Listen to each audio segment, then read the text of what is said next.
We got a lot to talk about. Spring practice updates here on the Sooner or Later Sports Show.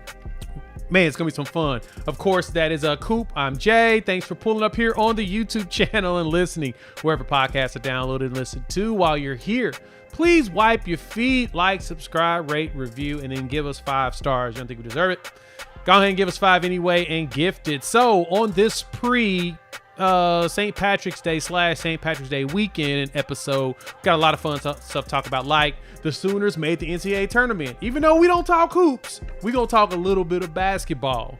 We gotta talk practice updates because there's been a lot of stuff coming down the line, especially on offense and on defense. So Coop, happy Sunday, my man. How's it going?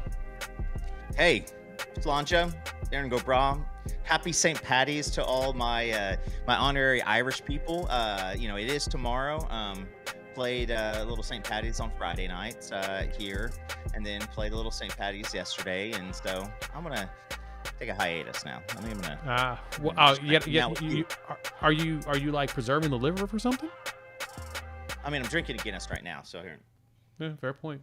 Touche. I'm Competitive drinking my water. Retroactive.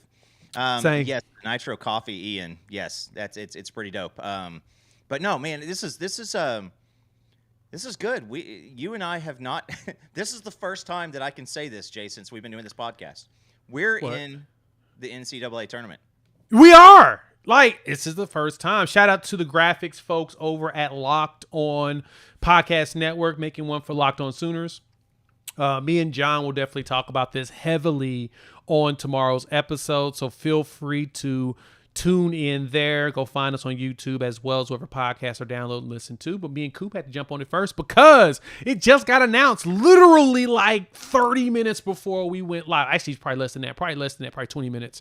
But hey, shout out to Porter Mosier. Shout out to the Sooners. Bruh, they actually going to be playing in a tournament. I can root for them this year for the first time in like 5 years. Weekend has tournament teams. Man, hey. Like, it's and to be honest with you, I think that it's really kind of crazy, Jay. Like this team seems to kind of be playing better.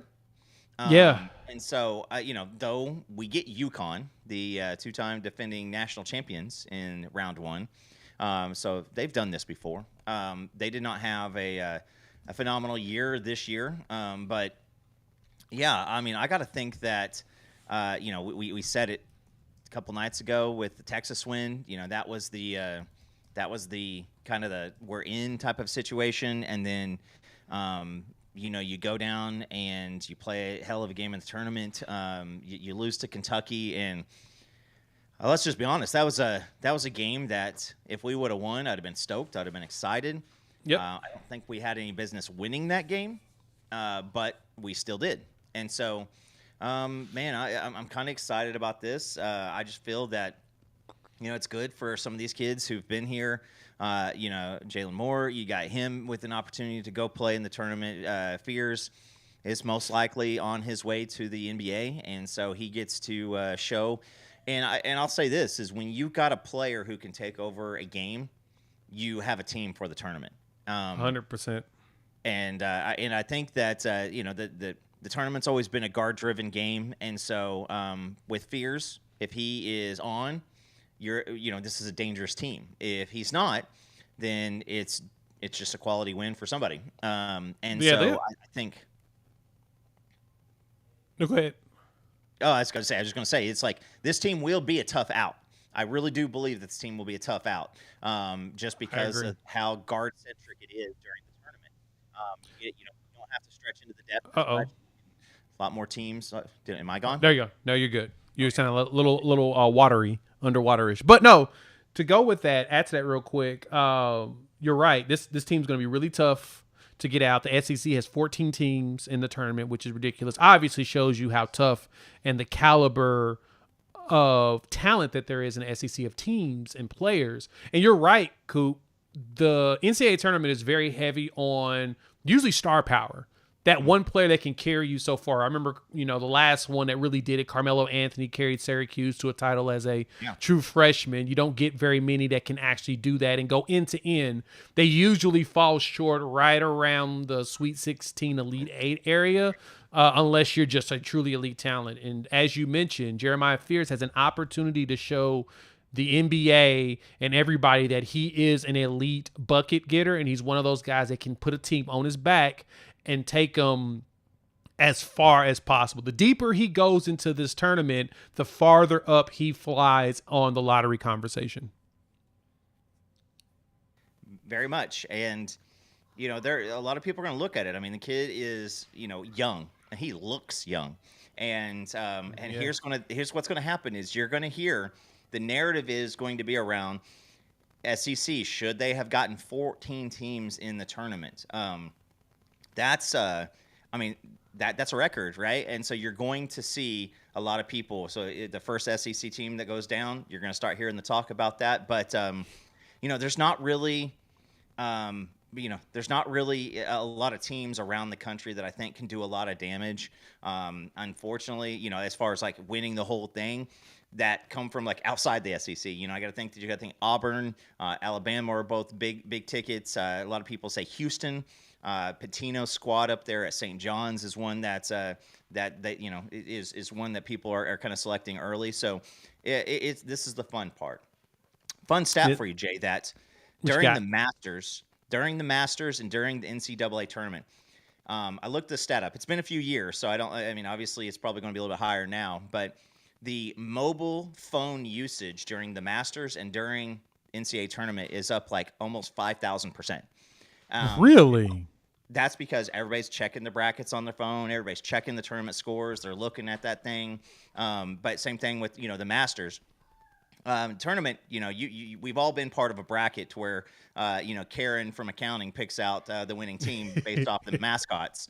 And I've never won a bracket. I've been in the final guys, a couple times, but this is an exciting time. And so instead of us just leaning on, hey, we got X amount of months until football, we can talk some Sooners basketball, finally, and hopefully for a couple weeks. Yeah, exactly that. It's been a couple years since I've done a bracket. As y'all know, annual trip for me and my guys. We're in Vegas. We fly out Wednesday and we'll be watching games Thursday, Friday, Saturday, getting some beverages, stumbling around on the strip. But we'll be watching a lot of college basketball. And that's when I usually get my bets in, get my gambling in. But yes, that is definitely the time. One is Vegas' busiest week, and it's also one of those where there's definitely a lot of phones being refreshed. But for us, it's people losing their minds about winning their bets. So I'm pretty darn excited about getting over there and watching all of these games. And the women, of course, we knew they were going to get a top seed. They got a 3 seed. Thanks, Ian, for that. They will be hosting games here at Lloyd Noble. So if you're in town, please go support the women as they're going to be hosting a regional. And that should lead them all the way into the 16, where they'll be able to travel off and make some magic happen. But this is the first time that Porter Mosier has gotten an opportunity to dance. He's been here. This is his 4th year. Fascinating statistic too, Coop. Last year, the team went 20-12 and did not make the tourney. This year, the team went 20-13 and got a 9 seed, which honestly, I'm going to keep it a buck. They got bamboozled, hoodwinked, led astray, run amok, and flat out deceived last year. They should have been in over some of those teams in the bracket because they had so many great quad 1 W's. They finally got rewarded for that. So shout out to the Sooners men and women's basketball team. We knew the women were going to go. We weren't concerned about them. The men finally got in, and we can definitely talk some ball on that. But thank y'all for pulling up. Hit the like button. If you're new to the channel, subscribe, rate us, review us, give us 5 stars. Make sure you wipe your feet. Coop, I don't know if you knew this or realized this. There is a lot of chatter around spring practice. Like a lot. You say so. Everywhere you turn, somebody said something. If you haven't watched the OK Breakdown with Gabe and Teddy, please go check that out. Both of them have been to practice over the last 2 weeks, and both have a lot of things to say. Make sure you check the last couple of episodes out. They're on spring break, just like we are, so they're enjoying some time, quote unquote, off, but they had episodes loaded. I got to finish it because I need to listen to the Bill Connolly portion of it. I've been hitting up Bill like crazy to get him come on to the show, and he is yet to respond to me, unfortunately. I haven't got the clout yet. We'll get there. But anyway, Coop, spring practice has gotten a lot of folks' attention. The conversation has really been talked about on both sides of the ball. And we knew that we needed a huge spring practice in order to make a move in the SEC, get outside of winning only 2 SEC games. We need to move up to winning all of our SEC games. Only way that's going to happen, you see improvement. Start on the defensive side of the ball, I think. Probably, no, you know what? No. Defense is good. Defense was good last year. We know defense is going to be good this year, and we'll explain why. Start with the offense. How you feeling about John Mateer, based upon what you're hearing in all the rumbles? So fun fact is Brent Venables was probably posed with the, hey, do you think we should maybe let the offense, really walk out there and kind of catch some confidence and get out there and, feel like they've got some success before we really send the whole defense after them? And I would guarantee you that Brent Venables said, nah, not interested, not interested. You guys handle that side, I'll handle my side, and we'll go. And so it sounds like they have been mixing, matching, throwing a lot of stuff, with the experienced side of the ball at the less experienced side of the ball. And there's been times where the offense is winning a lot, and there's been times where the defense is winning a lot. It's Jay, we made a comment that we're not going to buy into the overhyping of individuals early in the season, and kind of wait until August. And if you're one of those people, you're not wrong. If you are waiting till August to see, what the success factor could look like, you're not wrong. But it does sound like John Mateer is getting his along with the offense side of the ball. I'm hearing some really, really cool things about the chemistry he's building with a couple of the wide receivers. It sounds like they've been pretty scratch on the running game. So it's been pretty much Mateer out there, teaching and showing what he can do. And it sounds like he gets the ball out very, very, very quickly, makes decisions quick, which is all you really want. You want the offense to give us a chance to win the game and to not put us, as in the defense, in a bad spot. So sounds like John Mateer is who we all thought he was. Let's lean in on that. I'm hearing the exact same thing from other sources outside of I know who you're hearing about. We're not here to just sunshine pump you like everyone likes to quote unquote complain and say that we're doing, but I'm not going to sit here and lie to you and say, oh no, we suck and we're going to be terrible next year, because that's not what I believe. Neither does Coop. We're evaluating based upon what makes sense. And I think the one thing that you just stated that I've heard similarly that now puts a smile on your boy's face is we're hearing a balance of who's winning these battles. The defense is winning some battles. The offense is winning some battles. The defensive secondary is breaking up some passes. The offense is making some ridiculous catches in coverage, or they're getting themselves wide open and making some catches. Most of the schematics is still vanilla because they're still teaching the offense the plays. Remember, as Coop mentioned, John Mateer is the only one that really knows his offense outside of Ben Arbuckle because they didn't bring anybody else in from Washington State. So we got 2 dudes that know the offense and they're teaching it. The good thing is that offenses are a heck of a lot easier to teach to the masses than a complex defense like Brent Venables. So we all knew the first year that BV got here, there were struggles on the defensive side of the ball because everybody was trying to figure out when to move here, when to motion there, when it looked like you're going to blitz, when to show, when to pull back, and then go. There are so many more nuances to what BV does, and that's why his defenses are typically considered good because of the complexities. Makes it tough on other opposing quarterbacks. But most of your offenses, the wide receivers understand their routes, when to block, and how to go. And it's all on the skill set of your skills guys. So just like Coop, just like you said, I've been hearing the exact same thing. I've been hearing that John Mateer has been not only hitting some beautiful passes, that the dude is very decisive. Mm-hmm. And this is what Gabe was talking about. Okay, breakdown. Again, go check them out. They got a great breakdown on everything there. But this is what they said. Mateer makes his looks 1, 2, maybe 3, and he tucks, he's gone. He understands. He's watching the offensive line open up. But as Brent Venables does what he does by throwing the kitchen sink at this kid, he's finding the spots that make sense, and he's taking advantage of what he can. And he's taking his losses quickly, but he's also going 1, 2, boom, and he's either out or the ball's out of his hands. Mm-hmm. Cool. Ball getting out of a quarterback's hands quickly like that, that's huge for what we're trying to do. That's huge for playing in the SEC, because even though we got rid of the ball pretty quick, or we actually had, our rating was really good when it came to pocket time. Like, our time to throw, we had a very high time to throw in the SEC. So I know everybody likes to bag on the offensive line, but the Pro Football Focus calculates that, and that's one of the calculations I like to leverage. We had time. It was just decision making and just getting open. Mateer is a dude that's going to throw dudes open. Gabe mentioned that there was like a back corner fade caught by Giovanni Gibson. Let's go ahead and transition over there to that skills position, wide receiver. I'm hearing 3 names right now. Cool. It's 3 names at the wide receiver spot that's jumping out.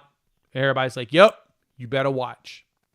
Giovanni Gibson, Zion Kearney, and Isaiah Satania. Mm-hmm. Those 3 names right now, in 3 different ways, are being preached about. And if we need to go younger, Elijah Thomas is probably going to be somebody nasty. Coop, what you hearing out there? Ooh. Yep, those names are what we're hearing. And again, you walk out in the practice field, and both of the guys said they looked and they saw Giovanni Gibson, and they said, "Oh, that's it right there." And I like Kyle, talking about repping the 337, that Southern Louisiana. The guy looks the part, and he's developing a chemistry with Mateer. I think somebody had made a comment about, the talent upgrade that he's going to have around him this year. And it's legit. That's one of the issues we had last year was the quarterback knowing where to go with the ball. What was the plan? Did you have a plan? Did we have an identity? We talked about it early in the year, even against the non-con, against Tennessee. What is your identity? What are you going to lean into? Like, who is this team? And we never saw it all year long. Our identity was our inconsistency and injuries. That's what the team was identified with last year when it came to the offensive side of the ball. And with Mateer doing the things that he's doing, and again, this is a guy who got sacked, was it in the 40s last year, like 40 times last year? So he knows how to operate, when some things are crumbling around him, and he can get out there. He's going to want to extend the plays. He's going to take hits, much, much more difficult and harder hits this year than he did last year, while you're playing in the SEC. So he's going to need to be decisive about these things. Get the ball out. If your read's not there and you need to take, go for it. And that's the thing that gets me excited about it is if you got these wide receivers, these new guys who weren't here last year to I guess struggle through a lot of that. Outside of Zion Kearney, you've got Gibson and you've got Satania who are, absolutely finding a rhythm inside this offense. These guys just want to come and be given an opportunity to go to the next level. And so they're going to say, what do I need to do to help us with this connection?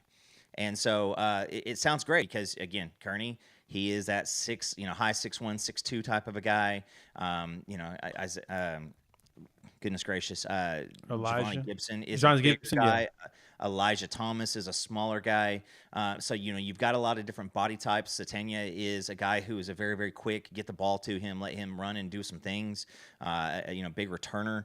And so, I'm excited to hear about these skill positions. And we really haven't I guess, incorporated the running backs with much yet, because Gabe was saying they're running, some just real basic run concepts, and they're not really throwing a lot of stuff out there yet. So that sounds like this defense has said, hey, listen, we want a comparable offense to join us this year, and we want you to be ready. And so it's good. Again, you're playing against one of the better defenses in the SEC, and you're taking your lumps now. You're learning, and it's really getting some great stuff. You're going to see a lot of the people who had to play last year, which probably shouldn't have.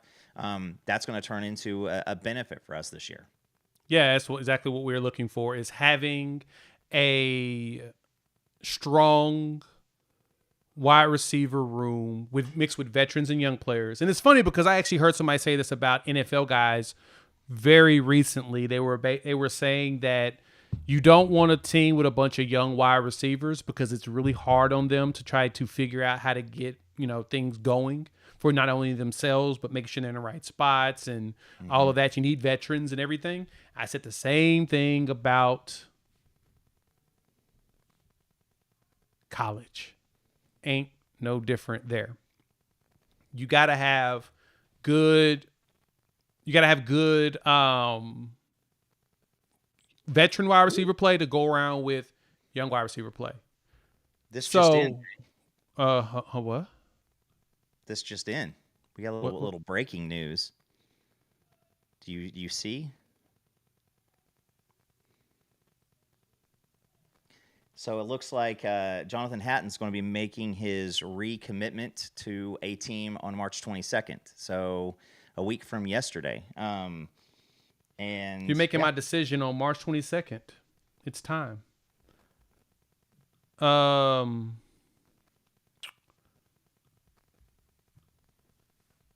How do we feel about that? Well, I feel pretty good about that. I feel pretty good about that. This has got to be one that's, with the commitment, once you're committed, you don't go visit. Hatton felt like he wanted to go visit some things. He still loved DeMarco Murray, and he still loves Oklahoma, and he wanted to go take a look at some new stuff and not go against, Brent Venables, no visit policy. And I would say this. This news makes me pretty confident that we're going to see Jonathan Hatton recommit to the Sooners. I would love for Jonathan Hatton to recommit to Oklahoma. He is the running back I want out of that class. Huge. He's legitimate 6'1", almost 220 at his size. He's a big dude. Back. And he's strong. I would like that. And it's funny because, like you said, he wanted to go look around, and it was mainly because of the uncertainty around DeMarco Murray. Everybody was been trying to poach him for a few years because he's a really, really good recruiter. Still trying to make sure that his development's there, but he's a really good recruiter. Jonathan Hatton retweeted the DeMarco Murray graphic from OU Insider saying he's staying. So that tells you everything you need to know.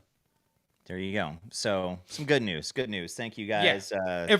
Thank you for sharing that out and letting us know about that. Yeah, thank you, Topher. You always are the GOAT when it comes to that. You and Stevie always hot on them Twitter X-Bird streets.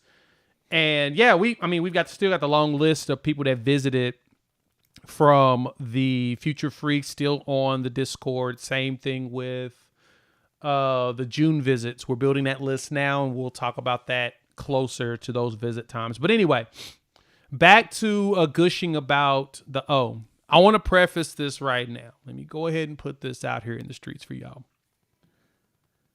This is not me saying that people are being told to leave, but I'm telling you there is a very big time possibility that there's going to be some players that's going to bounce.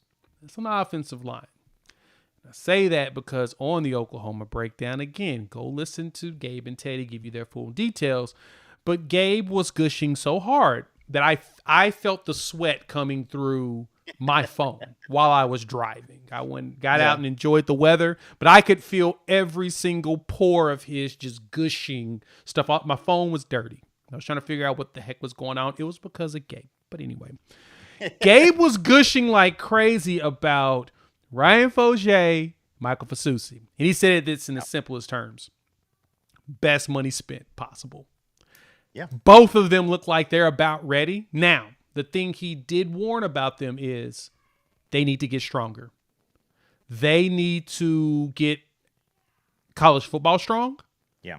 But overall, he says they're just about ready. Do not be surprised if you see them early. And that's why I said what I said. I prefaced at the beginning. Because if those two end up taking some spots, dudes are going to have to hit the portal. Because I don't know very many players are going to want to have to sit behind them because they could probably start at other schools. But they're not going to be able to start over those two. Coop, what you thinking? This is where we wanted to be. This is, if you want to play big boy, if you play big boy football, then this is going to be it. And, you know, for a couple of years, Jay, I've been saying you're getting to the spots where when people leave in the transfer portal, it's going to be guys that you don't want to see leave the program. Yep. It's going to be a situation to where you're going to have, the Crimson Missile leave and go back home. And that's a guy that I did not want to see leave. But there's relationships that you build with some of these players, and the coaching staff's job is to recruit somebody better than them.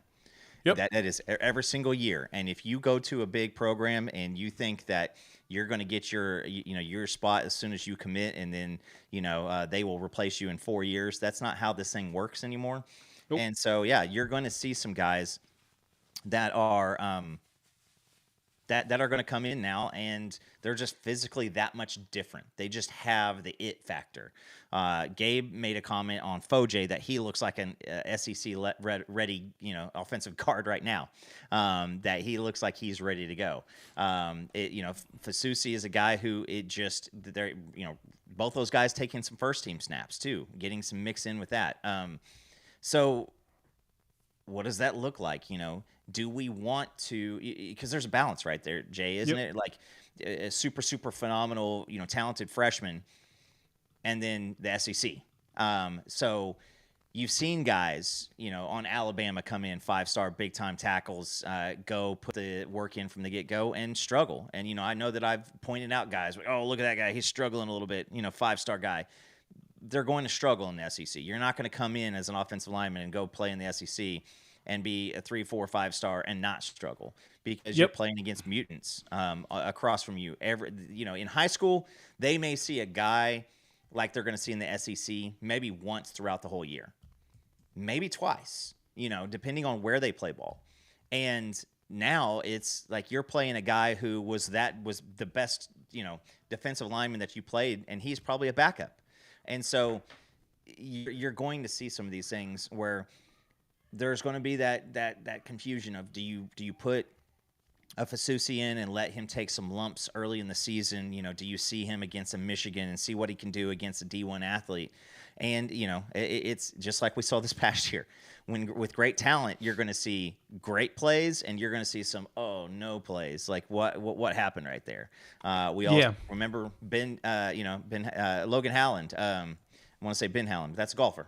But you remember him last year. He went from that guy probably should not play for this team ever again to, one of our best productive offensive linemen, the last couple games of the season. So I'm excited that, the money was well spent, because that's always a fear. One of these guys is going to come in and they're just not going to pick it up, or maybe like a Jackson Arnold. It just doesn't ever look like what you expected it to look like. So, But I do want to touch on it, because you do have guys from last year. EPL, guys, I would say this is EPL is a phenomenal athlete, and he is running first reps with, at left guard, and he is getting out there and starting to show some of the stuff that he can do too. This is going to be a young offensive line, and Jay, I think that Gabe said it. This team's going to go about as far as the offensive line can take us. And I think the offensive line will be just fine this year when you have a quarterback that's very decisive. Remember, again, I pointed this out when we started the show, that we were one of the top teams in the SEC in times per pass, in time for the pass. So we had like 3 seconds in a lot of situations. I think it's like 2.8 or something like that. I'll find the final number, but we had time. It's all about decision making and making a decision and actually executing on that decision, and we did it. Yeah. So for reference for you all, and there's a question in here. Zayas asks, will BB play them though? Yes. And Gabe pointed it out. Bill Beatonbow does not care if you're a true freshman or you're a redshirt senior with as a super senior. He doesn't care. He cares about who knows the offense and who's executing on the plays by knowing the offense. If the player you're thinking about isn't playing, it's probably because they don't know the offense very well. They're missing assignments when it comes to the play call. That is literally all Bill Beatonbow looks for. He doesn't care about your NIL. He doesn't care about who you are. He doesn't care about your friends, family, whatever. He doesn't care. If you know the plays and you're the one executing in practice, he's playing you. Hence why you saw so many configurations as he was trying to find one that not only worked, but one that was actually healthy. Bill Beatonbow don't care. But for reference, Ryan Fogier came in here 6'5", 324 pounds. Michael Fasusi came in at 6'5", 302. They're already big boys. Offensive line-wise, we already have... Let me get the number here. It's not what I want. We've got 16 offensive linemen on our team over 300 pounds. 16. You want to know the average weight that we have, Coop, on our offensive line? 316 pounds. Which is what you have to have, because you cannot be 298 looking across the line at a 340-pound defensive tackle whose only job is to run your butt over and to put you into the quarterback's lap. And we saw that happen several times last year, whether from the center or from the guard position. And you blow that up immediately, and that pocket looks different. We saw it, what we did to some of the teams early in the year last year. They were blowing the inside of the pocket out, and the quarterback could not step up. And so, if that's us, we want John Mateer to be able to step up in the pocket, when he needs that opportunity. And so you got to be bigger. You got to be stronger. You got to be able to go face to face with the freaks of the SEC defensive lines. This is something that we've known since our boys down at A&M broke the story that OU and Texas were on our way to the SEC. It was, all right, well, we got a lot of work to do on the lines, and you've seen it on the defensive side, and now you're starting to see it on the offensive side. Yep, that's the good thing. So this is my offensive line configuration, and this is how I think things will probably end up going. Your left tackle is going to be Jacob Sexton. Left guard's going to be Eddie Pierre-Louis. Center, Troy Everett, who is the leader of your offensive line, and he's one of your better, more consistent dudes. He's a great example of development. He came in undersized from Appalachian State, and he looked good.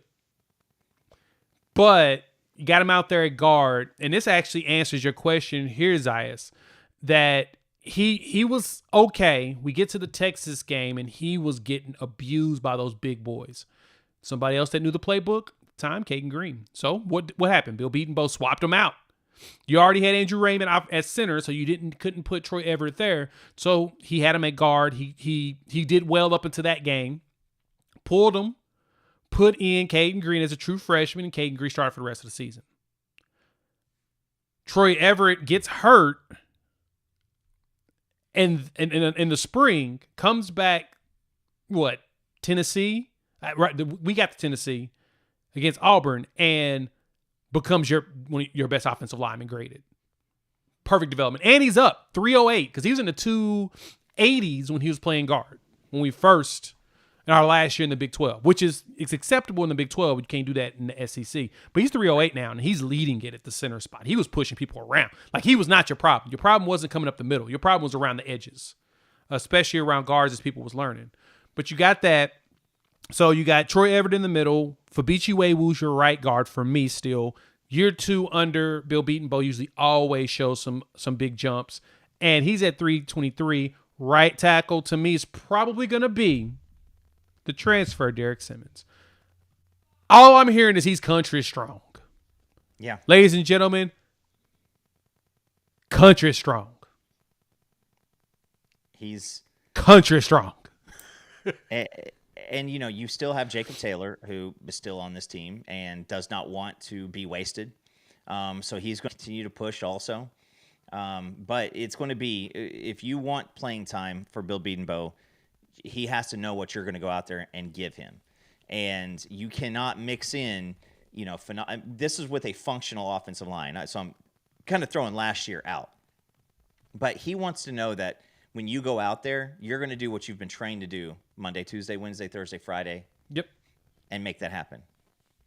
You're going to need to do that, because if you do not, then you're not going to play. If we all remember Savion Byrd was a guy who you either saw him on the field or getting yelled at by Bill Bedenbaugh. And you want to be able to make sure that you're not going to get your quarterback killed. You're not going to get your quarterback hurt. That's the last thing they want to do is, harken back to the old varsity blues when Billy Bob, lets the guy through and passes out, and Lance gets his ACL torn, and you don't want that. It is an absolute, an absolute crucial thing that Bill Bedenbaugh could trust you when you're going out there. And so you're going to see some different variations. You don't get 4 or 5 weeks to figure this out. Like, we have Michigan coming to town week 2, and they need to know. They need to know what that offensive line is going to be, because though Michigan lost a ton on defense, 2 first-round defensive linemen are gone. They have some other studs, and they have some other dudes that are going to be a good, a good challenge for this team. So you're going to have to be able to have this thing, pretty much ironed out on week 1, what's going to happen. But again, don't be surprised if you start seeing, some more Foje and some more Fasusi getting folded in there. Maybe different spots. I'm not sure how that's going to work out yet, but they want the best 5 out there, and whoever that is going to be out there. Yeah. And that's all that matters. Bill Bedenbaugh's going to make sure that we're playing the best ones possible. And so early reports are Derek Simmons is country strong. I'm just going to keep repeating that because he's out here. He's pushed people around because he's country strong. And back to what Coop said at the beginning, the offense is winning some, the defense is winning some. Running back room is a very mixed bag. And I want y'all to understand this component, and don't take this as me telling you as a predictor of what's going to happen. But what I've seen from the social media posts from the insiders is, and we'll talk about Heath Ozida in just a minute. Jenna, thank you for making mention of him. Is running back room, Gavin Sawchuk and Sam Franklin are running more so with your ones most. Xavier Robinson is running a little bit with your 2s with Torrey Blaylock, 2s and 3s. They're rotating around. I say that because what was mentioned by one of the insiders is that they are focusing on reps more so than who's going to play at what spot. Like, you're seeing a mixture of who's going out with the 1s. You're seeing a mixture who's going out with the 2s and the 3s. Their goal is to get reps for the running back room, which is good. Barnes is down still with the foot deal, so he's out for now. I think he's just training, but he's not actually padding up, which we'll probably see him padded up summer in the fall practice. That to me is big to understand, is that I think we have a really good and deep running back room. Of course, Taylor Tatum's playing baseball, and baseball's doing really good right now. Shout out to him and all of them. Baseball is number 12 in the country. Just won the series against South Carolina 2-1. They just won today, 6-5. Huge. Yeah. Very much. So, answer your question, your Revenge Tour. What does country strong mean? That means he's just naturally he can throw barrels of hay with no problem. Like, you're used to people, you look at him like, he's probably not that strong, but then he grabs something that chunks it, you're like, oh, wow, that's strong. He's country strong. That means he's working out in fields on a regular basis. So he has a natural strength to him from not lifting weights, but lifting stuff out there on the field. It's country strong. Country strong dudes they're the ones that can get a grip on you. You're like, hey, man, can you loosen up just a little bit? Grab my arm a little hard there. Farm boy strong is another good one, Ian. I like that. Yeah. Hands are very strong. That's usually what it is. If you could encompass anything around country strong, even just lifting and throwing things around, it's having strong freaking hands and grip. Like, you typically got to work that out. Nah, if you're grabbing stuff, that's when you're working out them forearms. Strong. He's strong.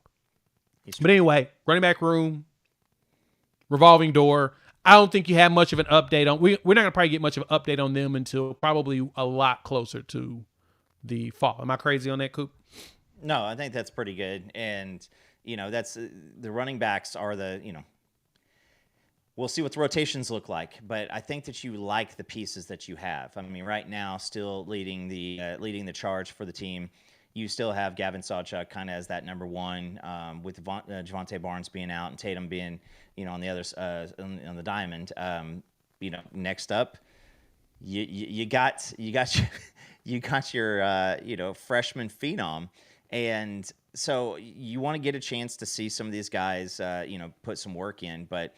I feel pretty good about everything going on. I don't really have much fear about the running back room. I think that we'll have that thing lined out pretty well.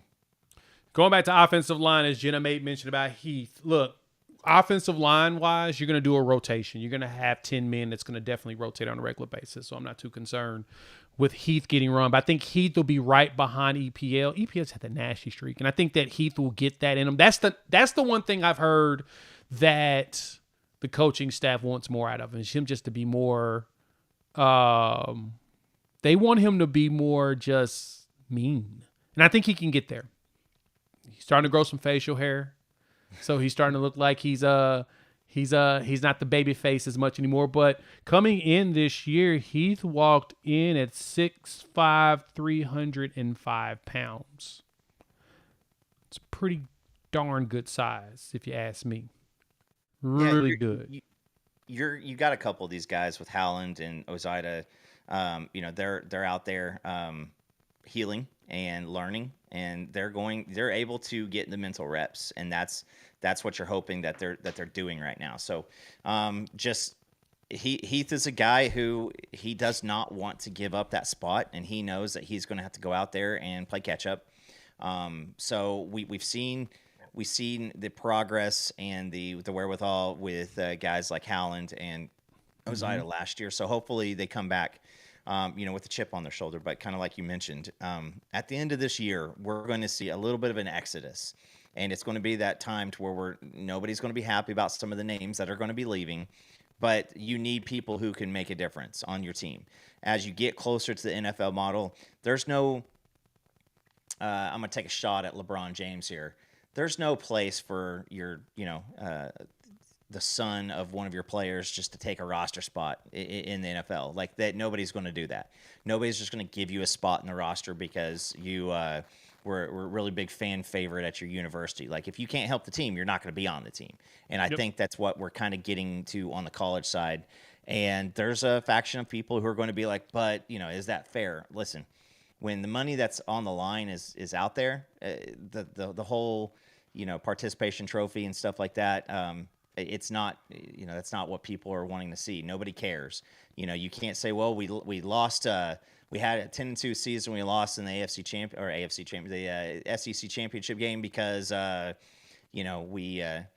we played, one of the bottom guys on the bench, and we just wanted him to get some run out there. Like nobody cares about that anymore. It's W's and L's, and so you're going to have to put these guys out there. And if they cannot be somebody who can help, if you've, I saw somebody say something about Jake Taylor, and I'm 100% on this is.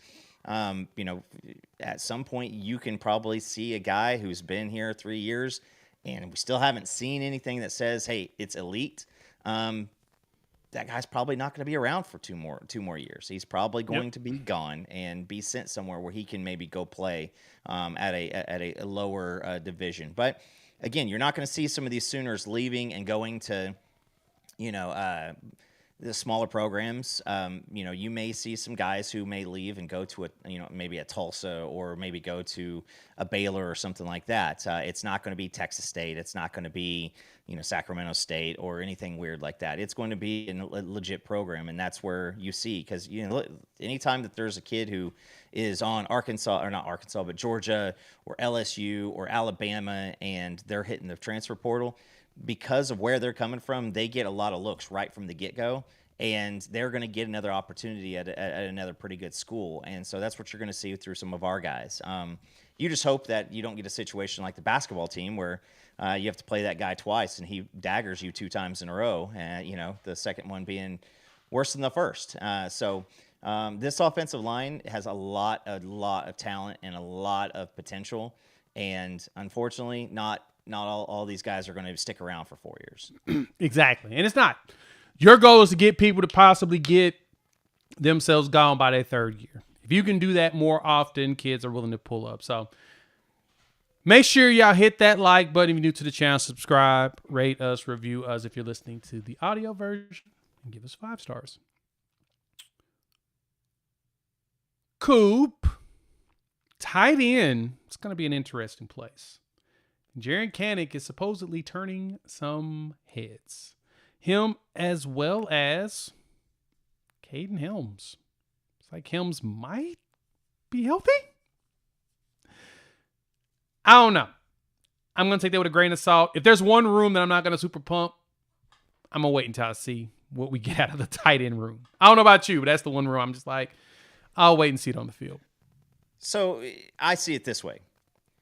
If you put a guy who has not played on offense for 3 years and change now over on offense and he's turning heads, I see that as an indictment of what you have there in the first place.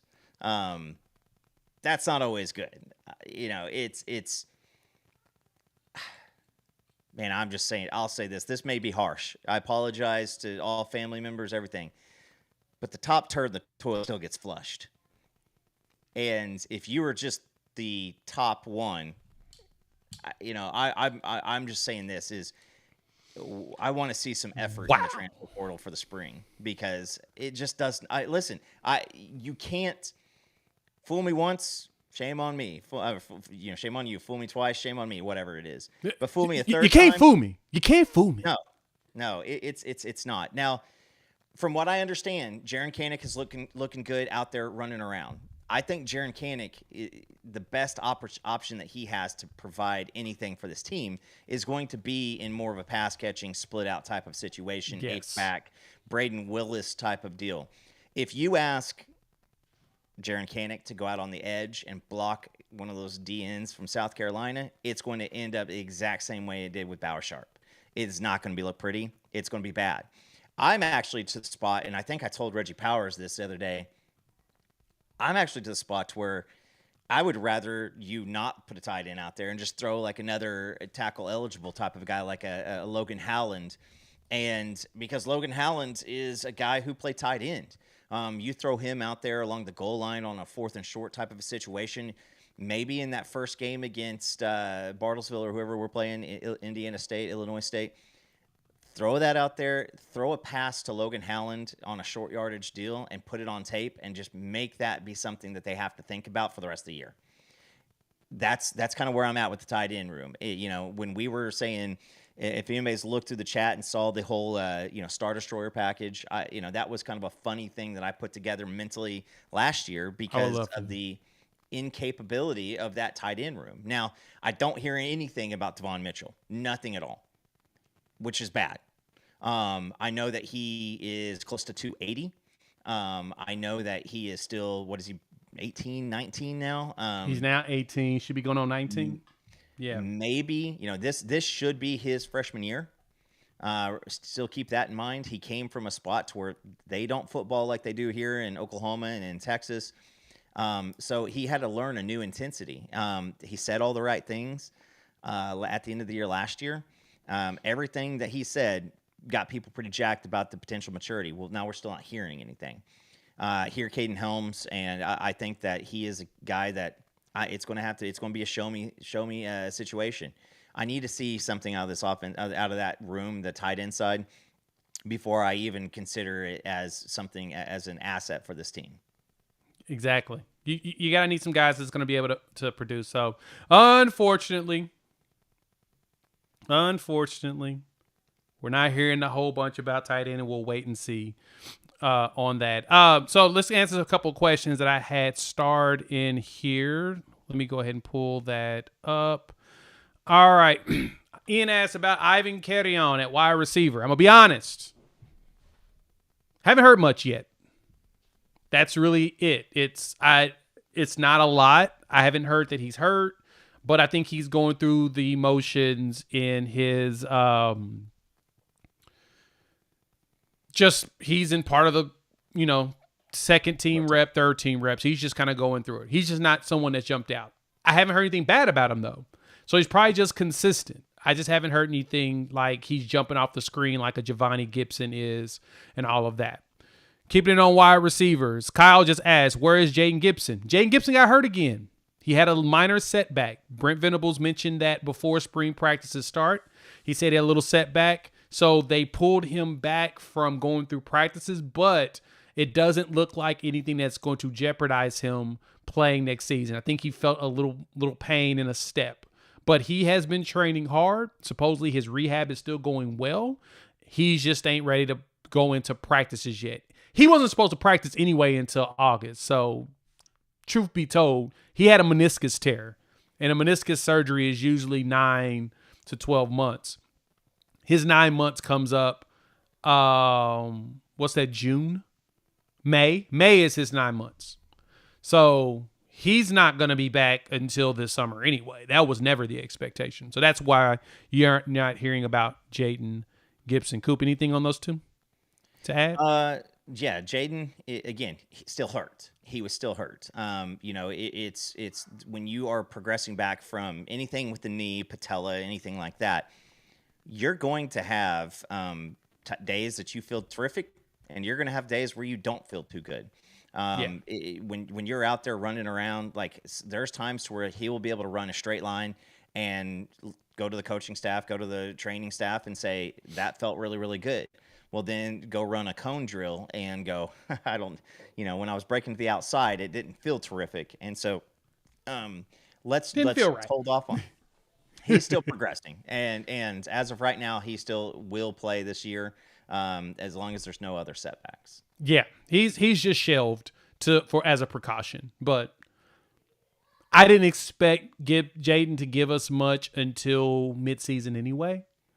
It'll be another breakout type like it was in 23, and then hopefully in 26 it's his year. So, but the good thing is at the wide receiver room, we've got a lot of wide receivers that are veterans. We've got a lot of older ones with some of the mixed in youngs. So, yeah, we should be solid. Zayas asked about Hatton. Thought he was flipping to the Aggies. Aggies are big in his recruitment. The good thing for Oklahoma and the Aggies in that recruitment is he mainly was looking at them because DeMarco Murray's name was coming up in NFL jobs as well as the Penn State job. And now that all of that is settled down, Jonathan Hatton, I'm expecting him to recommit to the Sooners, mainly because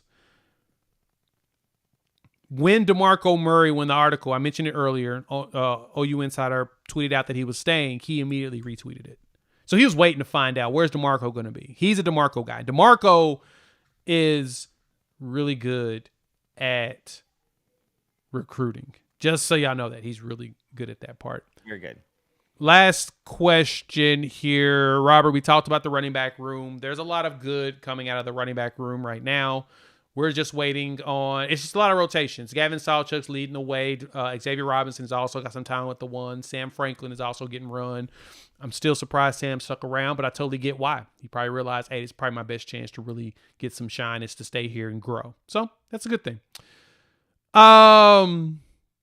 Let's talk some defense, Coop. Look, coming into last season, this is what I told y'all around this time last year. Oklahoma will be leaning heavily on its defense while the offense figures itself out. The offensive line is young. They still got to get things going.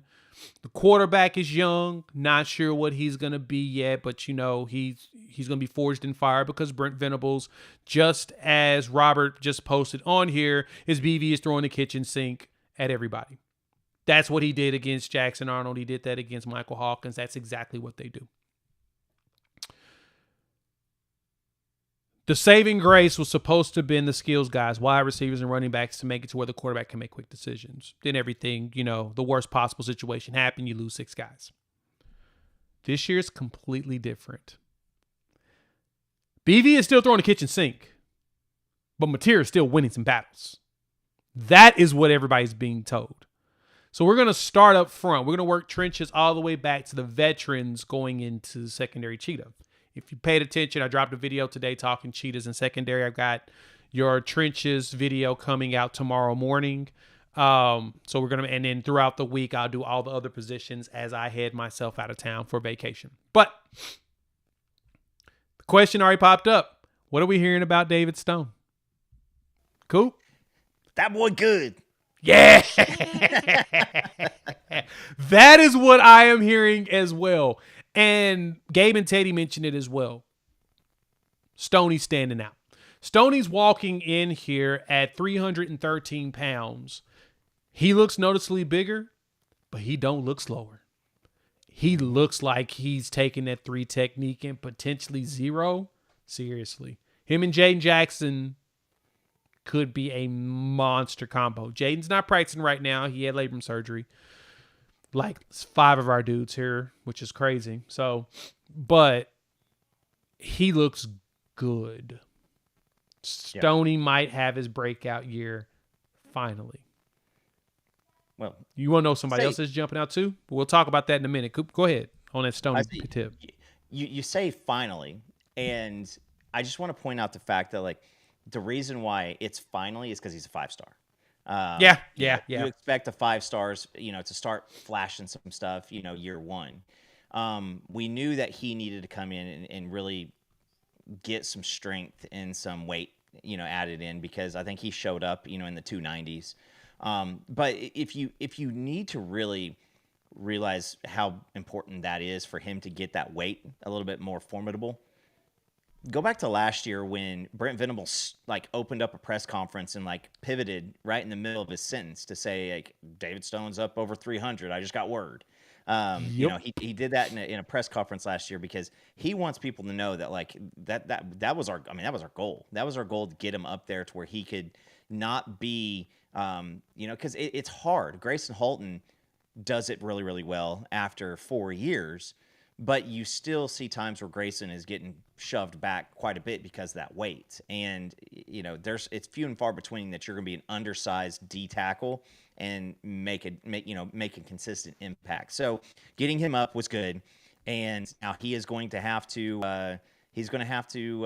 see the guys out in front of him and go, no, I deserve to be in front of one of those guys.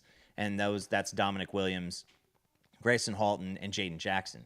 But if that makes you feel good, and I say that David Stone could give you a Jaden Jackson type of a season, along with Jaden Jackson and Grayson Halton and Dominic Williams, that's 4 D tackles that you're kind of jacked and excited about. So Stoney looking good, looks the part, and he's putting in the work.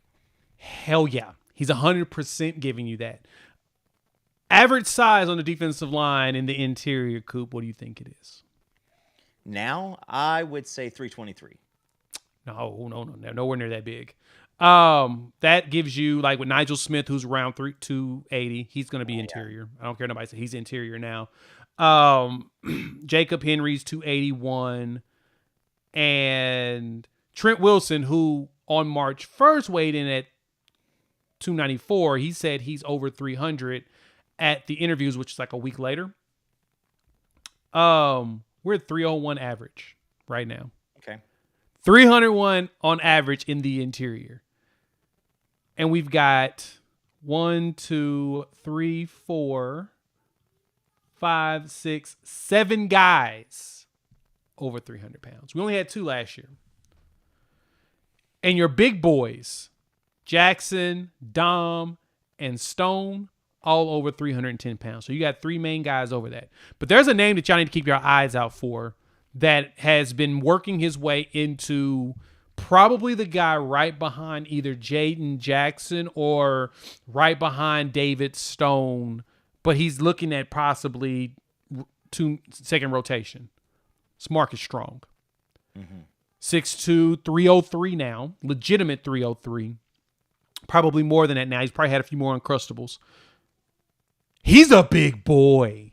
And we're hearing, Gabe and Teddy talked about it too, but I've actually heard this from some of the other insiders as well, that he's terrorizing the heck out of people on that defensive line. We know G-Baby is giving you what you're looking for. I mean, he's 284. He's giving you the goods. But supposedly strong is causing problems to the point of, oh, he could be seeing some opportunity out there. And that's good. That's huge. You know, we saw some of those guys, was it 2 years ago? Those defensive tackles that just seemed like depth pieces, and you still need those guys. You still need some guys who are going to have it in their soul to put in the work and progress and really see no light at the end of the tunnel year 1, year 2. But then finally year 3, there is going to be a part of college football which is still predicated on development of your depth pieces. And so this is great because, you know, Marcus Strong is a guy that he's been a team guy. He's been a guy he's gotten out there, and when he's been given his opportunity, you know, he does a good job. And so it's you know, having, you know, I wish it was 323. That'd make me happy. But, you know, having your main pieces at the interior defensive line all up over 300, that's the beginning.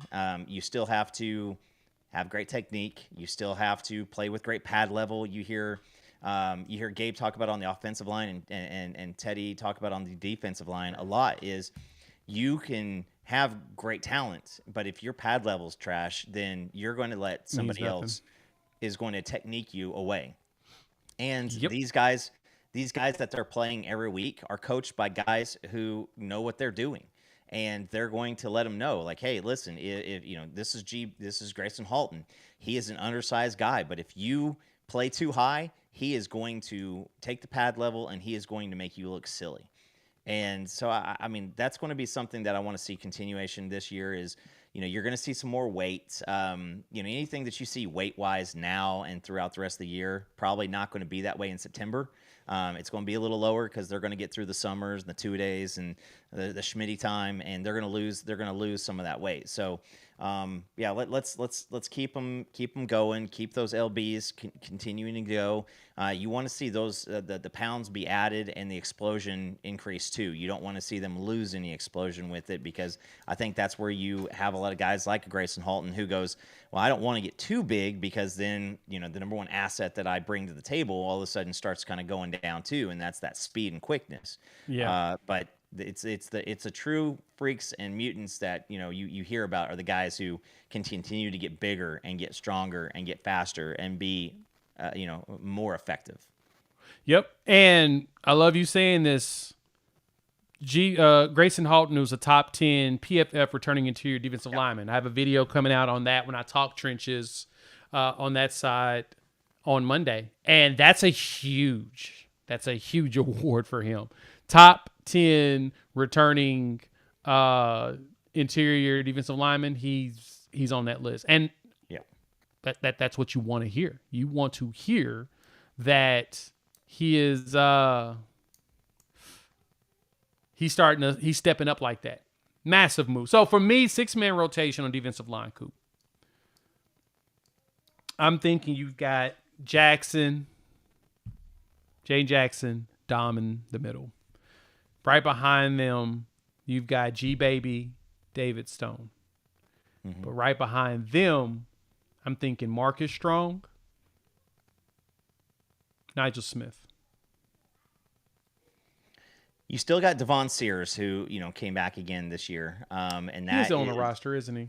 Yeah, that is we'll see what happens with him, because I think that he does have, you know, some of that just make it happen in him.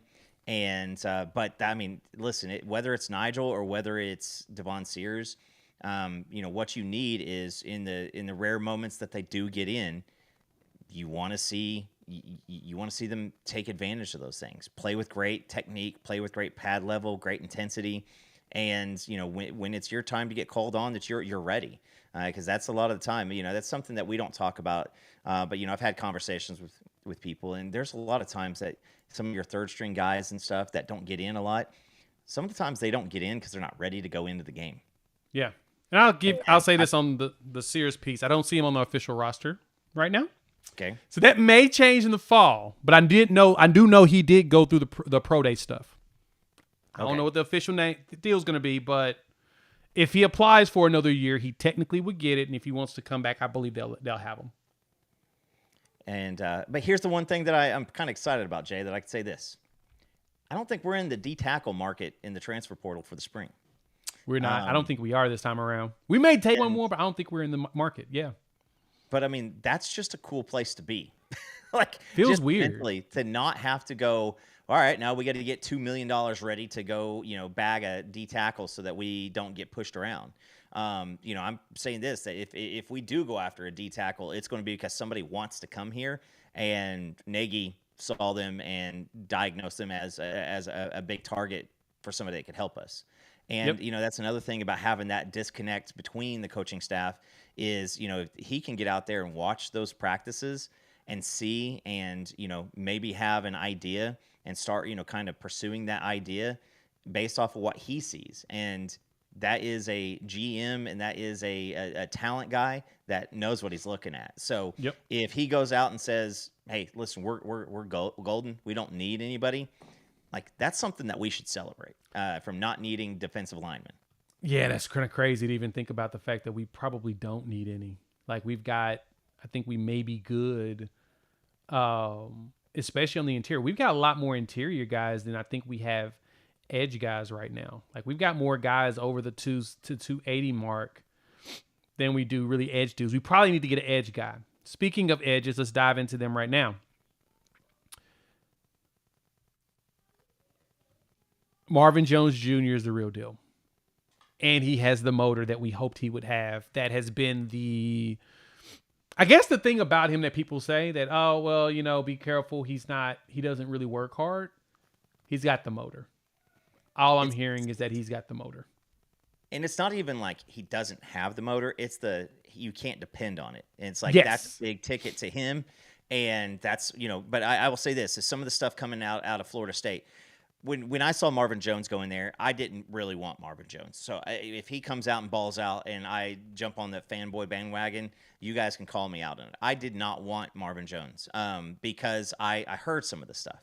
And so when, put your feelers out and have conversations with Florida State guys, and when they really started kind of putting stuff together, on defense, it was led by him. And they were excited about him coming back for a final year because they thought it could be a massive breakout year. And he skipped town. And so the hope that I had was this guy has the measurables. Those are the things you can't coach, the 6'5", 270, that stuff. You cannot teach that. Yep. I think that you're going to see what it's like to have a complementary defensive line. We talk about the complementary football between defense and offense, but a complementary defensive line to where you have more than just guys who are going to go out there and, take up a position or take up a spot. Ethan Downs did a really, really good job. You saw when we were talking about country strong earlier, Ethan Downs is country strong. Ethan Downs, country strong, and he knew that he was just going to have to outwork whoever he was across from. And sometimes he won, sometimes he didn't. But you replace Ethan now this year with somebody who actually has that exact prototypical defensive end NFL type of guy. And so he's doing it. He's doing a good job. And guess what? He gets to face 6 first-time quarterbacks this year. And I'm pretty sure that he is going to get excited about this. And he has the chance of playing himself into a first-round draft pick this year. This is a guy who's a former 5-star. People are going to know his name. People are going to be paying attention to that right from the get-go. And if he comes out and he approaches a 10-sack season, just get excited about that, because that's good. You may have R. Mason and Dominic Williams and Marvin Jones Jr. all hitting the draft this year, and some of those guys are going to go pretty high. 100%. And Marvin Jones Jr. is one of them. He's going to jump out. So he's been breaking out. Well, not breaking out. He's been as advertised. So the 5-star talent that you thought we were chasing back when he was an actual recruit and he did visits here, the 5-star talent's still there. Of course, R. Mason Thomas is, who he is. But 3 players to really keep in mind of. One, of course, PJ Adebawara's being up at 260. That's where they wanted him to be last year. That's the size that they were hoping for with him. Now, all he's got to do is make sure his bend is there, flexibility is good, make sure, his ankles are solid. I think PJ has an opportunity to have a breakout. And right next to him on that breakout, y'all are talking about it in the chat, Danny Okoye. Okoye's ready. The way it looks, what I've heard, he looks the size, he looks the part, and he's playing the part right now. Expectations is Danny Okoye is going to have have a massive season. Him and PJ should be lights out. But one other name, though, to go with them, that's like, hey, keep looking, Taylor Wine. The Brentwood, Tennessee kid, yeah, he's probably your next Ethan Downs. Honestly, he's got the size. He's 6'4", about 270. And he's legitimate that size, really strong, but he's got some good speed coming around the edge on that. So he could be your next Ethan Downs where he's just consistent. But Danny is one that can do multiple things. Like you can actually drop him at coverage, but he's also one that could just go attack. He's a violent player. I mean, we talked to him on here. That's his favorite part about football is that it's violent. Mm-hmm. Apache, that's a good man. I don't know who was a good comp. That's a good one. I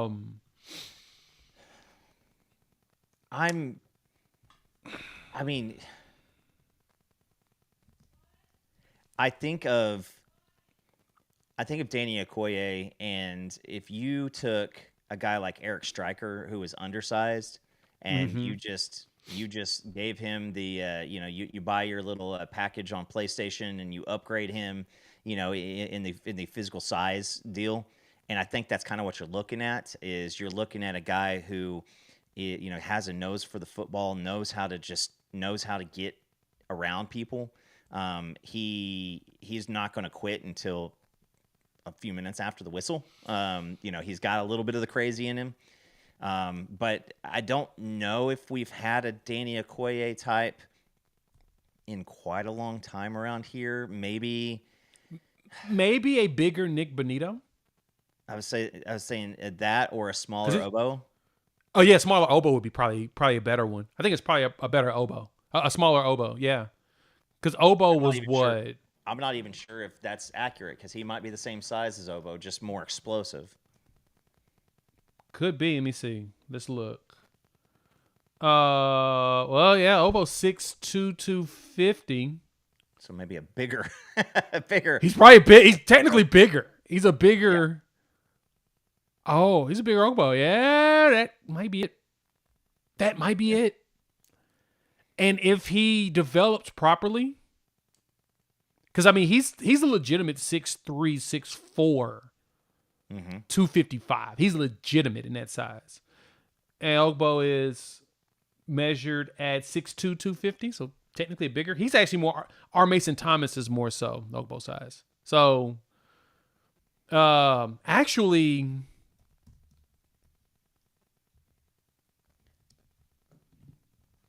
I think this is a name that people aren't going to like hearing, but I don't think this is a bad thought.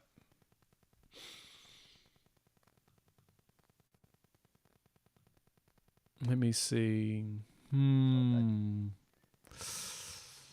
Yeah. While you're looking that up, yep. We kind of, he sounds like the Will Anderson build. I mean, I would have trouble, saying words like that yet because Will Anderson was, freak. Very, very. He was a freak. But right from the get go, like his expectations were, first round draft pick. Danny, like I said last year, I still think that the moment Danny gets out there and plays, he's going to be one that is going to become obsessed with success. And when he sees something, thank you. Yes, I know that. I saw that. I saw that one. Thank you. Yes, because it's how I feel. I'm ready to be hurt. It's ready to be hurt again. Here you go, Coop. I got it, and I hate to say it. He's literally the exact same size as David Agwebu. If he's faster, or you play Agwebu the exact way you're supposed to play Agwebu, who is not a linebacker. You play him as edge because he's a defensive end in the NFL at the exact same size as Okoye right now. Yeah, that's basically who he is. And I'm going to be honest. we did a disservice to Ugwebu here at Oklahoma. He's an edge. He's a rusher. He's a jack. Well, we'll blame that one on Grinch. Correct. I'm not saying we're blaming this staff. I'm just saying he was definitely played out of position. Oh, no. Even when we had him, we had no choice. We were short on position. We didn't have people. Correct. We were out of bodies. We had no people. So that's my point. Ugwebu was good here. He was pretty consistent. I think that Danny could be in the right position what Ugwebu should have been. I mean, Ugwebu plays for the Buffalo Bills now. He got an opportunity, and he played well at Houston when they played him there. I mean, he had over 200 tackles with 16 tackles for loss and 4 sacks in his career at Oklahoma. That's not bad at all. Honorable mention. That's Okoye. That is Danny Okoye. I mean, I'm excited about Danny for a lot of different reasons. Number one, I think that he is a kid who he could do a lot for Oklahoma high school football just by blowing up. Yes. That's a big deal.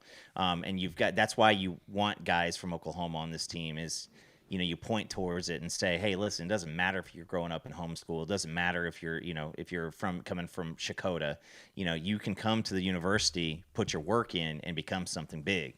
And, 5-10 years from now, we're talking about how Elijah Thomas and Danny Okoye laid a foundation for some of the new kids coming up. So exactly. Pretty excited about Danny. And now it's time to see it on the field. Everybody's been excited about, what he could be. And so now, are we going to get to see, some good snaps? Because he didn't play very many snaps last year, and we didn't put ourselves in good positions to do that. So that's why it's important to go out against the first, these teams in the non-conference and do your business, take care of your business, so that you can play guys in the fashion that they're supposed to play when they're young. And that's in some of the mop-up duty. That's seeing live snaps. That's getting out there in front of the crowd and getting your name cheered, in the fourth quarter, because it's not the fact that we're excited that Danny Okoye sacks a guy while we're up by 45 points. It's the fact that he got in and finally got his chance. And again, he's going to be obsessed with success. He's going to be a guy who, the moment he gets a sack, he's going to want that second. He's going to want the third. He's going to want the fourth. And he's going to want honorable All-American. He's going to want all those things. But it all starts with that first big play. That's exactly it. One big play. All right, let's move back into these linebackers.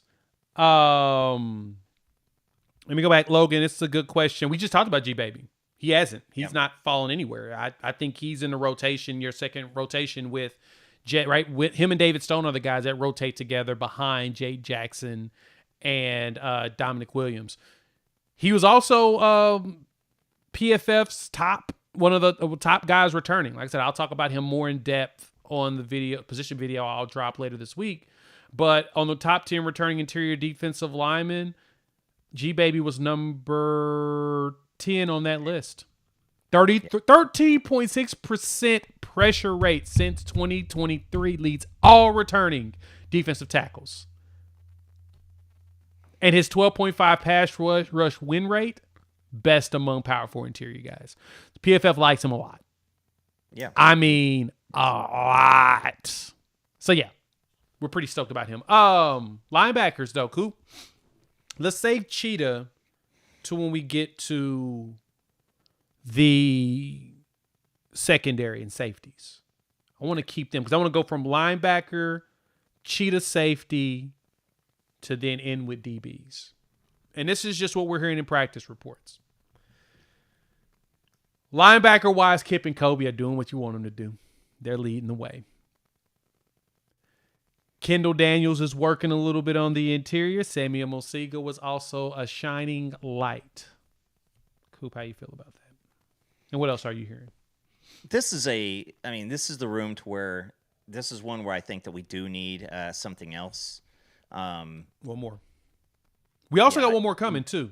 I made mention of that on my video. Remember, Marcus James, the 6'4", 220-pound true freshman from Carl Albert enrolls in the summer instead of, he didn't early enroll. Think he did track or something, but he'll be back. So he'll be here. So there's one body, but you do, as you said, we need one more person at linebacker just for depth. We need one more. And and it's for depth. I think that you're going to see Kip and Kobe. I think that you probably need a will guy. Samuel Masigo is playing a lot there. From so is Kendall and Kendall Daniel. And listen, I think that we're going to have a situation to where you listen to the guys, Gabe and Teddy, talk about Kip, and they talk about that never-stopping motor, and he is just a lightning rod going everywhere, and he burns calories left and right. So it's hard for Kip to get up, above that 225 range, and get up there and stay, because he just burns at both ends of the candle. Kobe's ready. I'm ready to see Kobe this year. Oh, goodness gracious. Amber alert. That's brazy. Okay, but anyway, I think that there's going to be the starters are good. I think, like I said, by getting a new guy, that's a more depth piece. But you saw a lot of the year last year where Danny Sutzman was on the sideline in big swing moments, and so that. You know that Kip and Kobe, they're the next ones up. Sammy spent a lot of time out there also, and so you know that you're excited about him. But it is going to be, can you get one more guy to really make that step? And now this is where the Lewis Carter exit is a little tough, because I think he was another guy that was, was primed, but that was a going home situation. So, hearing a lot about you've got James Nesta too, who is playing baseball, so he's a guy that is not going to be around right now, but he's another body. You're not going to be able to depend on Nesta or Marcus James to really be a big contributor unless they just come in and they just completely just befuddle everybody and you show up and just ball out. So you're in good hands. You just need depth. I'm excited. Kendall Daniels, being a 6'5", a 6'5" guy. His was last year. He just kind of quit trying, and you hope that that's not something that happens here. Which I feel like it's going to be different, because their defense was an absolute sieve last year, and they're not stopping anybody. 2-pack of it stunk. I mean, their defense made our offense look proficient. So, I mean, when we were talking about bowl game possibilities, it was, their defense sucks and our offense sucks. So, what's going to happen there? But, I think that the excitement around the linebackers is going to be justified with who you have out there. But is it Taylor Wine? Which one's the DN? Is it Heim? Heim's a linebacker, and I'm actually going to talk about him now. But before I jump onto him, Kendall Daniels is playing both interior as well as cheetah in some reps, and so that's a very exciting thing to see that he's getting acclimated, because you're right, Oklahoma State, it was a dumpster fire there, and that's kind of what O State fans were sending me whenever he committed. It was sending me videos of him whiffing on stuff, and I'm just like, I don't think he's gonna whiff here. I think that's kind of I think that they let him know, hey, we're not gonna play that giving up effort thing here. We need you to be locked in, and I think he wants to go pro, so I think he's there. But moving into your cheetahs, because you're right, Samuel Masigo's playing a lot of interior. I think he's playing a lot more. I think he's playing more Mike behind Kobe, and then Will is your Kendall Daniels, as like say mixed in between that and cheetah. But cheetah role, first and foremost, Reggie Powers is probably your starting cheetah. So I saw that someone asked the question, is Kendall Dobie going to get the starting job when he's fully healthy? Probably not. I do think that he comes back and plays a lot, but I think they use him more as a nickel, use him more as a DB that gets to blitz heavily. But cheetah role, Reggie Powers third. RP3's it.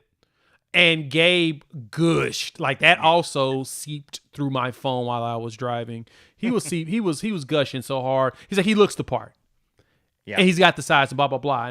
And he said, man, he also looks like he'll knock your head off. He's like, I don't know if I'm, if I'm seeing this right, but I think, he'll knock somebody's block off. And I'm like, I immediately tweeted him whenever I finally listened to it. I'm like, hey, did you see his high school videos of him just hitting people? He has highlights from 2021, his entire high school career of him leveling folks. I think Powers ends up winning your cheetah for one big reason. Because besides the fact that he likes to hit and he looks like he can go and get the ball, dude's pretty solid in coverage.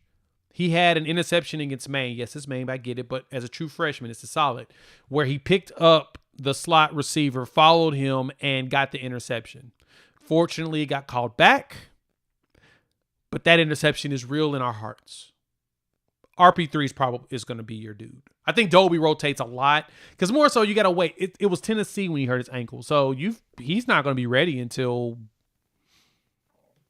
September anyway. Reggie Powers is your dude. Him and Taylor Heim. My God, 6'6", 200, 26 pounds. He needs to eat more Uncrustables and get them hips open. Supposedly he's a dude that's jumping off the screen for everybody. You need to be excited about him. The potential of what you have lengthwise over the middle of the field is what has me jacked. And so if you have a situation in the future where you've got Kendall Daniels out there and then Heim out there at 6'5" and 6'6" with wingspans that are NBA-esque, that's hard to throw the ball over that because you've seen the linebackers drop and you've seen get moments where, a guy like Kip Lewis jumps for a pass that was floated up over him and he's like that far away. And you take that away when you're 6'6", in the middle of the field. Like, that's just something silly. And so, those two guys, now those aren't your starters. Those aren't guys that are going to be out there most likely, early in the first quarter. But, it does add another element that you can do out there because if they're finding some gravity in the middle, then you throw one of those cats out there and all of a sudden that gravity gets cut in half because of how tall and how big they are. And both those guys are willing to come up into the box and hit you. So I'm pretty excited about RP3. Again, just, with the closeness that we have to his dad, I feel like it's one of my own kids having a success. And so I'm excited to hear about that. We have an interview with Kendall Dolby coming up here really soon, and so we'll have a chance to talk more about him, find out where he is. From what I understand is he's up running around, so that's good. And he's got to continue to get that because, that ankle was that's not fun. And so Tennessee, let's see, that was September.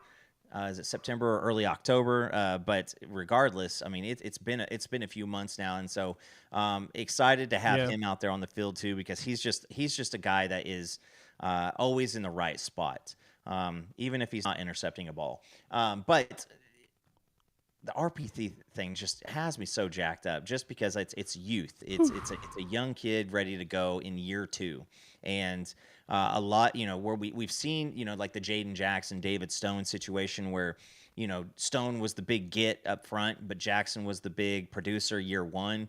Well, same kind of thing with like Boganowski and Hardy and Powers is everybody was excited because Boganowski is the boogeyman and he's a guy who's going to come up and he's going to knock the crap out of you. But guess what?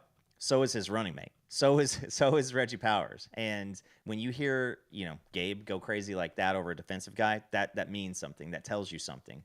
And so excited about that. Don't be surprised if when Kendall Dolby comes back, if they put him at that nickel spot and then they start telling him, hey, go compete at defensive back too, because we may need somebody else there. And so he is a good coverage guy. He took the spot away from Deshaun McCullough because he could tackle and he could do coverage. And so if there's a world where he ends up as a defensive back out there as one of your starting two, that's a good world. I agree. It's a great world. And Zofix, I'm here too. We're all cautiously optimistic. We're just not going to sit there and lie to you and say that, oh, they suck. we're seeing way too much potential out here. So there's nothing wrong with that. I 100% agree with you because that's exactly where I'm at. I'm very cautiously optimistic. But the one thing I know is our defense did play very good last year. And a competent offense, you win at least 3 more games because it was 3 games that we lost because we didn't have a competent offense. Not in their fault. It's a lot of more of a, leadership situation. But I digress. Having Boganowski as well as Reggie Powers as dudes that like to hit people was awesome. Shout out to Robert Spears Jennings, who, of course, is having a really good practice. He's, just simple stuff. Nothing too fancy, but he's doing what he's supposed to do.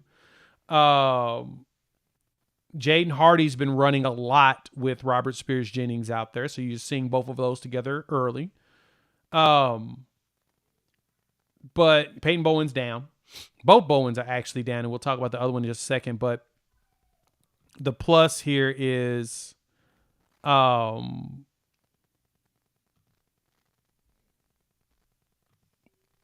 biggest plus is we've got a very good secondary room that I feel is really deep. Probably one of the deeper rooms we have on the team because as you go into Cheetah, you can also rotate in Kendall Doby with Taylor Heim and Reggie Powers as well as Kendall Daniels. There's so many players that can play, Coop. That's what to me jumps out. And Brent Venables got toys on top of toys. But let's wrap up with the DBs. Eli Bowen's down. Jeremiah Newcomb's down. So you got 2 of those. But there's a lot of young talent there at DB now getting some run. It sounds like Cortland Guillory's making the name for himself. Jacoby Johnson is starting to get some he's starting to get some consistent good days. He's rolling some good days on top of each other. Look, we're playing a lot of young ones. Luckily, the safeties are pretty experienced, so they can help over the top. But that's my only concern on this team is I'm wondering what these DBs look like. But you still got some solid ones. You got Devon Jordan, who's one we don't mention very often. Yeah. He's one that Gentry is in pads. He's just not hitting. If you get Gentry back. Yeah, right. Don't let him tackle nobody. Let me see what he looks like with that shoulder in the fall. I don't want him to hit nobody. But if Gentry is back, Coop, my concerns drop. And I say this too. Malik Hawkins, he had camp after camp after camp where he just balled out at the end of the year, last year. And so if you can get a situation where you have, let's say, at your disposal is Gentry Williams, Eli Bowen, Malik Hawkins, Jacoby Johnson, Devon Jordan. Devon Jordan, I just keep him off kickoff returns, and I'm okay with that because it seems like that was really confusing. This is the spot. This is the spot on my team that I'm a little worried about. But in watching the pro days and the 40s that some of those guys were running, like goodness gracious, transfer defensive back from last year, Des Malone. Oh, Des Malone, yeah. He run like a 4.7, a 4.8 or something like that. That Woody Washington running nearly a 4.6. That makes sense because there was a lot of times to where they just started running crossing routes and said, you're going to get separation against at least one of these guys, and you just watch that. And that's how you coached against this defense is you put a situation to where the defensive back has to cover something with some speed, some prolonged speed, and you are going to create separation because we're running 4.7, 4.8 out there. And, as cool as I think I am, nobody wants me out there covering wide receivers in the SEC. And I don't know. No, nobody wants that. Yeah, I'll get hurt. I'll get hurt watching the replay. That's very true. But I would just say this is those guys are all faster. I'm excited about Guillory. That's a guy that I think could end up being one of those guys who is a Parnell Motley type of defensive back who's just a fighter, and he's just going to be in there, and he is going to keep the ball going. Guys, I probably run a 4.75 or something like that at this age, and I promise you, the difference in speed between a 4.4 and a 4.7 is ridiculous. So just kind of a silly deal. But yeah, you can't win elongated defensive snaps running that slow out there. Yeah. You said it right. If Gentry Williams comes back and gives us 9 good games, this team looks. I mean, that's a big deal. That's an absolute big deal. And so if you again are one of those people who say, "I'll believe it when I see it," I'm with you. I'm with you. You sound like us. It's we got to see it, because last year I think a lot of us really thought that the zone coverage from the defensive backs and the handoffs between the defensive backs and the safeties was still something that did not really just make us feel good about this defense. And so you got to know that Jay Valai, Brent Venables, and the entire staff is out there trying to work on that and get the best guys out there. But again, it's not for lack of talent. It's we've got plenty of talent, and it's still so much better than it's been in years past. Just remember Justin Broyles. Remember Pat Fields. Remember guys like that. The years where we brought in a freshman who was the best situation that we could throw out there, and we just saw him regress over the next 3 years. Like, I just don't think that we're at that spot anymore. But I do want to see some. I want to see Eli come back and swing away and show his progression. You just need somebody else, whether that is a Gentry, whether it's a Kendall Dolby, whether it's a Jacoby Johnson, whoever it ends up being. We just need somebody who is going to be able to, when again, good communication with the safeties and be able just to keep up in those crossers. Yep. That's what's most important. That's what you're looking for. And if you can get that, I think you're good. It's consistency. So if we get Gentry and Jacoby to do some stuff, get Eli healthy and get him back out there. But Gentry, Eli with Jacoby right behind him. And I mean, you talk about Malik, talk about Devon Jordan, which I actually would like him to be the return guy. Guillory. One corner that I'm hearing also showing up is not only Cortland Guillory, but Tristan Haynes. Heard that Tristan's. There's a reason why Georgia wanted him. I just put it to you that way. There's a reason why they wanted him. And that's it. Regardless, I ending it with this is, I think that this team is in a good spot. I think that you may want to put your eyes set on a tight end. I heard Will Huggins is a great blocker. Gabe talked about a moment where he saw, great blocking from him. It didn't, that's, if your job is just to be a blocking tight end, that's going to be great. That's terrific. But unless we see something, I would expect in the transfer portal, you want to get a linebacker, probably a corner, unless you just feel like you don't have that answer on your team. A tight end, a linebacker, maybe another defensive tackle or edge player, probably edge player. I don't think that, I guess you don't need a defensive tackle, so an edge player.